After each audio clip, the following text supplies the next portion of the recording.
الحمد لله وكفى وسلام على عباده الذين اصطفى أما بعد فأعوذ بالله من الشيطان الرجيم بسم الله الرحمن الرحيم الحمد لله رب العالمين وقال تعالى في القرآن المجيد والفرقان الحميد كنتم خير أمة أخرجت للناس تأمرون بالمعروف وتنهون عن المنكر صدق الله العظيم وقال النبي صلى الله عليه وسلم من رأى منكم منكرا فليغيره بيده فمن لم يستطع فبلسانه فمن لم يستطع فبقلبه وذلك أضعف الإيمان أو كما قال عليه الصلاة والسلام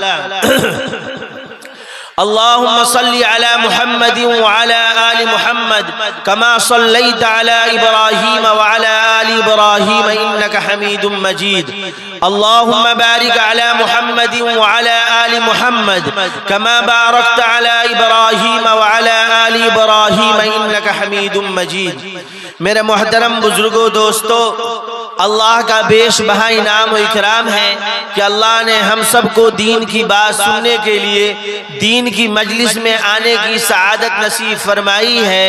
یہ اللہ کا خاص فضل و کرم ہے، اللہ کا جتنا بھی شکریہ ادا کرے کم ہے۔ میرے محترم بزرگوں دوستو، یہ محرم الحرام کا مہینہ چل رہا ہے اور جو ہے ڈھول تاشے اور باجا سب شروع ہے، جو آپ لوگ سنتے بھی ہوں گے اور آواز بھی سنائی دیتی ہوں گی۔ میرے محترم بزرگوں دوستو، محرم الحرام کا مہینہ یہ محرم الحرام کا مہینہ بہت ہی متبرک مہینہ ہے، اور یہ مہینہ بہت ساری چیزوں کو اپنے اندر لیے ہوا ہے، مگر افسوس کا مقام یہ ہے کہ ہمارے مسلمان بھائی یہ جو ہے ڈھول تاشا میں لگ گئے، گانجا باجا میں لگ گئے، شراب نوشی میں لگ گئے، قمار بازی میں لگ گئے، اور جو ہے اس سے آگے چل کر کے جوا میں لگ گئے، اور جو ہے کیا سے کیا میں لگ گئے۔ افسوس کا مقام ہے۔ محرم الحرام کا مہینہ ہے اور جو ہے اس میں کیا کرتے ہیں، جیسی عشاء کی اذان ہوتی ہے ڈھول تاشا لے کر کے چمار کیسے دسات کیسے لے کر کے گھومنے لگتا ہے، جیسے لگتا ہے کہ اللہ اکبر یہ سب سے بڑا جو ہے سنت رسول صلی اللہ علیہ وسلم کا عاشق ہے اور حضور کا دیوانہ ہے۔ دیکھنے سے لگتا ہے کہ ایک نمبر کا بے حیا ہے، چرسی ہے، پھٹیچر ہے، دیوانہ ہے۔ یہ افسوس کا مقام ہے۔ مولوی سراج اوپر آئیے۔ تو افسوس ہوتا ہے، حالانکہ اس مہینے میں 2 دن میں جو کرنے کی چیز ہے 9ویں اور 10ویں، اور یا تو 10ویں اگرہویں کے بارے میں آقا تاجدار محمد عربی صلی اللہ علیہ وسلم نے ارشاد فرمایا ہے، سیام یوم عاشورا احتسب علی اللہ ان یکفر السنۃ التي قبل۔ 9ویں 10ویں یا 10ویں اگرہویں کا روزہ رکھو، مگر ہوتا کیا ہے کہ 9ویں 10ویں کا روزہ کیا رکھیں گے، 10ویں اگرہویں کا روزہ کیا رکھیں گے، پی پا کر کے اتنا مست رہتے ہیں، ڈھول تاشا میں اتنا مست رہتے ہیں، گانجا پی کر کے اتنا مست رہتے ہیں، لگتے نہیں ہیں مسلمان ہیں، لگتے ہیں کوئی دوسری قوم ہے، اور بے حیا قوم گھوم رہی ہے۔ یہ افسوس کا مقام ہے۔ اور جو بڑے لوگ دیکھ کر کے، جو امیر لوگ ہیں، رئیس لوگ ہیں، وہ مزہ لیتے ہیں اور یہ سمجھتے ہیں یہ صحیح ہو رہا ہے، آج کا دن کودنے کا ہے، کھیلنے کا ہے، کھانے کا ہے۔ افسوس کا مقام تو یہ ہے ان کو یہ پتہ نہیں ہے اگر اسی حالت میں انتقال ہو جائے اس کی کیا گت بنے گی۔ ارے اس دن تو اچھا کھانا کھاؤ اور روزے رکھو، بال بچوں کو اچھے کپڑے پہناؤ، مگر افسوس کا مقام یہ ہے کہ آقا تاجدار محمد عربی صلی اللہ علیہ وسلم نے ارشاد فرمایا، لعن رسول اللہ صلی اللہ علیہ وسلم النائحۃ والمسمعۃ، کہ نوحہ کرنے والے اور ماتم کرنے والے اور کودنے والے بے حیا ہیں، یہ ہیجڑے ہیں، یہ مسلمان قوم نہیں ہے، یہ لگتا ہے کوئی دوسری قوم ہے۔ افسوس ہوتا ہے ان لوگوں کو دیکھ کر کے۔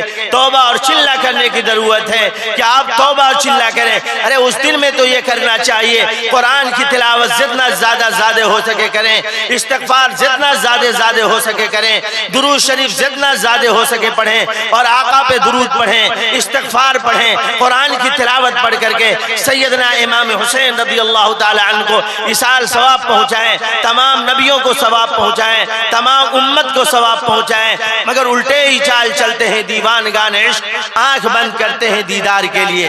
یہ افسوس کا مقام ہے۔ یہ سب اس وجہ سے ہو رہا ہے کہ ہم دوست صحیح نہیں چنتے ہیں۔ دوست جب غلط سنیں گے تو ہم کو غلط راستہ بتائے گا، جب اچھے دوست کو ہم سنیں گے تو وہ اچھا راستہ بتلائے گا۔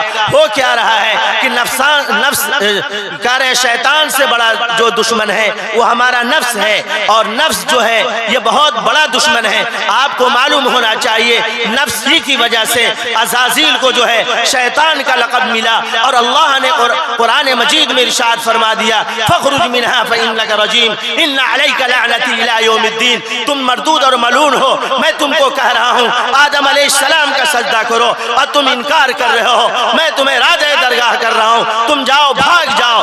اور اس کو بھگانے کے بعد اللہ نے مہر لگایا إِنَّ عَلَيْكَ لَعْنَتِي إِلَى يَوْمِ الدِّينِ، جاؤ تمہارے اوپر قیامت تک لعنتیں برستی رہیں گی۔ وہ کس وجہ سے ہوا؟ شیطان جو ہے وہ نفس کی مانا منماہی زندگی گزارنا چاہا۔ جس آدمی میں عقل ہوتی ہے وہ ہمیشہ اس کی پکڑ ہوتی رہتی ہے۔ آدمی کے اندر عز و انکساری والی صفت ہونی چاہیے۔ جب عز و انکساری والی صفت ہوتی ہے وہ آدمی جہاں جاتا ہے سرخ روئی چھوڑ جاتا ہے، جہاں جاتا ہے وہ چھاپ چھوڑ جاتا ہے۔ آپ کو معلوم ہونا چاہیے اللہ تبارک و تعالیٰ نے جب آدم علیہ السلام کو دنیا میں بھیج دیا، آدم علیہ السلام نے عز و انکساری کا معاملہ کیا اور رونے لگے ربنا ظلمنا انفسنا وان لم تغفر لنا وترحمنا لنکونن من الخاسرین۔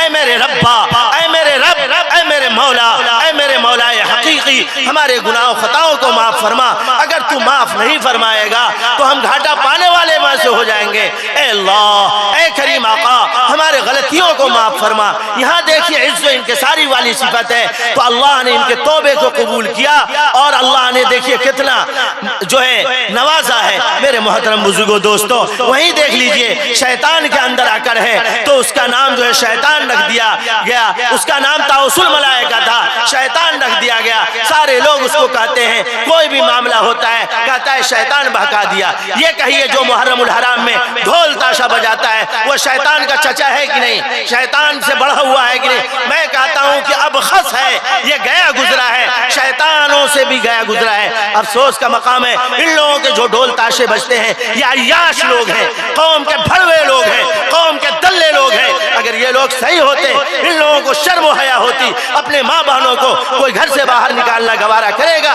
ماں بہنیں دوپٹہ کہیں ہیں، سینہ کہیں ہے، اور زد و کوب کرتی ہیں اور اس میں کودتی رہتی ہیں، اور ان کو کیسے جو مزہ آتا ہے۔ آپ کے زمینی کوئی مسئلہ ہو، پیسے کا مسئلہ ہو، گھریلو مسئلہ ہو، کیا آپ کا خون جو ہے وہیں پہ جم جائے گا؟ آپ کے خون میں جولانی آ جائے گی، آپ اپنے حصے کے لیے کورٹ اور کچہری میں چلے جائیں گے، آپ اس سے فریاد لیتے ہیں۔ مگر افسوس کا مقام ہے ان مسلمانوں کا خون بھی نہیں جمتا ہے، دوڑتا ہے، ان کے اندر قوت ایمانی بھی نہیں جاگتی ہے کہ اللہ کے رسول صلی اللہ علیہ وسلم نے ارشاد فرمایا ایسے موقع سے بہت سارے لوگ جو ممبر ہوتے ہیں، مکھیا ہوتے ہیں، جو نیتا لوگ ہوتے ہیں، یہ تو نیتا لوگ جو کہیں کے نہیں ہیں۔ حالانکہ نیتاؤں کے بارے میں آقا تاجدار محمد عربی صلی اللہ علیہ وسلم نے ارشاد فرمایا کلکم راعٍ وکلکم مسئول عن رعیتہ، او کما قال علیہ السلام۔ ان لوگوں کے بارے میں فرمایا گیا ہے اگر اچھا سچا نیتا ہوگا تو عمر خطاب ایسی صفت پیدا کرے گا کہ وہ راتوں میں نگہبانی کرے گا، راتوں میں دیکھ بھال کرے گا،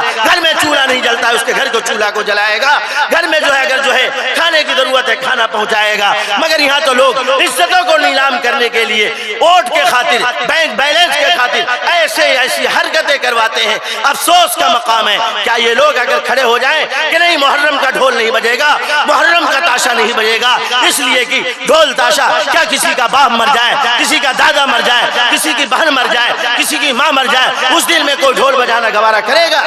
افسوس ہوتا ہے ان مسلمانوں پر، کیسے ان کا دل گوارا کرتا ہے کہ اس دن میں یہ ڈھول تاشا بجاتے ہیں۔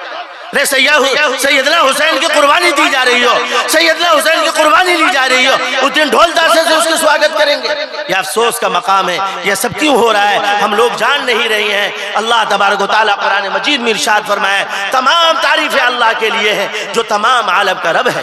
یہ عالم جو ہے چار ہے، ایک عالم تو یہ ہے، ایک عالم ارواح ہے کہ تمام روحوں کو وہاں جمع کر دیا گیا ہے جتنے کو دنیا میں آنا ہے باری باری، اور تمام روحیں انتظار میں ہیں جس کو جب آنا ہے اپنی باری سے وہ آتے رہتے ہیں۔ اور اس کے بعد ہے عالم دنیا، عالم دنیا یہ کمانے کی جگہ ہے. کیا کمانے کی جگہ ہے؟ آخرت کو کمانے کی جگہ ہے کہ ہمارا اللہ راضی ہو جائے, ہمارا اللہ ہم سے خوش ہو جائے. یہ کیسے آئے گا؟ اللہ والوں سے جڑنے سے آئے گا, اللہ والوں سے بیعت ہونے سے آئے گا, اللہ اللہ کرنے سے آئے گا, استغفار پڑھنے سے ہمارے اندر سے گناہیں ختم ہوں گی.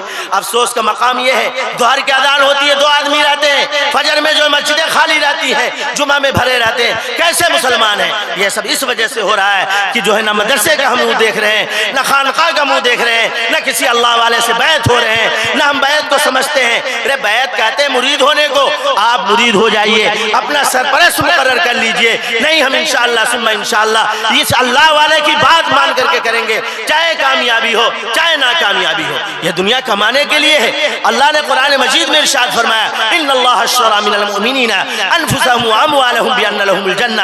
ہم نے تمہارے نفوس کو جنت کے بدلے خرید لیا ہے. تم جو بکے ہوئے آدمی ہو, بکا ہوا آدمی کیا کرتا ہے؟ وہ اللہ کی مانتا ہے. اللہ نے قرآن مجید میں ارشاد فرمایا, وما خلقت الجن والانس الا ليعبدون. ہم نے جنات اور انسان کو محض اپنی عبادت کے لیے پیدا کیا ہے. مگر افسوس کا مقام ہے, پیسے تو کما رہے ہیں, مال و دولت کے لیے پیچھے بھاگے جا رہے ہیں. وہ تو اپنے مقدر کی ہے. اللہ چماروں کو بھی نواز دیتا ہے, دسادوں کو بھی نواز دیتا ہے, بھنگیوں کو بھی نواز دیتا ہے, طوائفوں کو بھی نواز دیتا ہے. مگر دین حق اسی کو دیتا ہے جسے اللہ اپنا بناتا ہے. میرے محترم بزرگوں دوستو, کون نہیں چاہتا ہے کہ میں اللہ کا مقرب بن جاؤں؟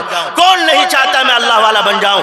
اللہ والا اگر بننا چاہتے ہیں, نیک بننا چاہتے ہیں, پارسا بننا چاہتے ہیں, متقی بننا چاہتے ہیں کہ کوئی مجھے آئیڈیل مانے, کوئی مجھے نبی نمونہ مانے, تو آپ کو نبی صلی اللہ علیہ وسلم کے بتائے ہوئے راستے پر چلنا پڑے گا. اس لیے کہ اگر آپ چاہتے ہیں کہ اللہ آپ سے محبت کرے, اللہ نے قرآن مجید میں ارشاد فرمایا, قل ان کنتم تحبون اللہ فاتبعونی یحببکم اللہ. اگر تم چاہتے ہو کہ اللہ تم سے محبت کرے, محمد صلی اللہ علیہ وسلم کے بتلائے ہوئے راستے پر چلو, محبت کے دیوانے بن جاؤ, محمد کے دیوانے بن جاؤ, کام بن جائے گا, کام بن جائے گا. تو میں یہ کہہ رہا تھا, یہ جو ہے عالم دنیا ہے, عالم دنیا میں اللہ آئے ہیں کمانے کے لیے. اس کے بعد ایک زندگی آتی ہے, تیسری زندگی, عالم برزخ, جس کو کہتے ہیں قبر کی زندگی. یہ سونے کی زندگی ہے. کیا ہے؟ اب وہاں جائیے, اچھے اعمال ہے, آرام سے سوئیے, آرام سے سوئیے. اب جو ہے چوتھی زندگی جو آئے گی, کیا زندگی آئے گی؟ عالم آخرت, جس میں جو ہے انعام کا دن ہوگا. آپ سوچئے, آپ کما کر کے لائیں اور جو ہے کما کر کے گھر سے آئیں, گھر پہ آئیں اور ماں باپ آپ سے پوچھے, ماں باپ کو آپ کہیے کہ ابو جو ہے مچھلی لا دیجئے, گوشت لا لیجئے, اور ابو کہیں بیٹا کتنا کما کر کے لاؤ, پیسہ بھی تو دو, اور آپ کہیے کہ ہم کچھ کما کر نہیں لائے ہیں. ماں باپ آپ کو عزت دیں گے؟ ارے بیوی آپ کو عزت دے گی, بھائی آپ کو عزت دے گا, گھر سے بھگا دے گا, کمینہ پھوہڑ کہیں گا, کما کر کے نہیں آیا ہے اور تم جو ہے فرمائش کرتا ہے. سوچئے آخرت کے دن جو انعام کا دن ہوگا اور وہی اصلی زندگی ہوگی. اللہ نے قرآن مجید میں ارشاد فرمایا, وَالْآخِرَةُ خَيْرٌ وَأَبْقَىٰ. یہ آخرت کی زندگی, یہی جو ہے ہمارے لیے جو بہتر زندگی ہے, اور یہی زندگی اور یہاں کی زندگی ہمارے لیے کارآمد وہ بھی ہوگی جب ہم نیک عمل کریں گے. اس لیے میرے محترم بزرگوں دوستو, آپ جو ہے اپنی زندگی میں انقلاب لائیں, کسی نہ کسی اللہ والے سے جڑیں, کسی نہ کسی اللہ والے سے بیعت ہو جائیں, اور جو ہے بیعت ہونے کے بعد نماز کی پابندی کریں, ذکر و اذکار کی پابندی کریں, گھر میں جب بھی جائیں سلام کر کے جائیں, گھر سے جب بھی نکلیں اور دعا پڑھ کے نکلیں, بسم اللہ ولجنا و بسم اللہ خرجنا وعلی اللہ ربنا توکلنا. یہ یاد نہیں ہو تو سلام کر کے آویں, سلام کر کے جائیں, بچوں کو بھی سلام کریں, ایک ساتھ بیٹھ کر کے کھائیں, دسترخوان بچھا کر کے کھائیں. کارے سنتوں کا رواج دیں, نقش قدم نبی کے ہیں جنت کے راستے, نقش قدم نبی کے ہیں جنت کے راستے, اللہ سے ملاتے ہیں سنت کے راستے. وآخر الدعوانا الحمدللہ رب العالمین. جزا اللہ عنا محمد ما هو صلی اللہ علیہ وسلم.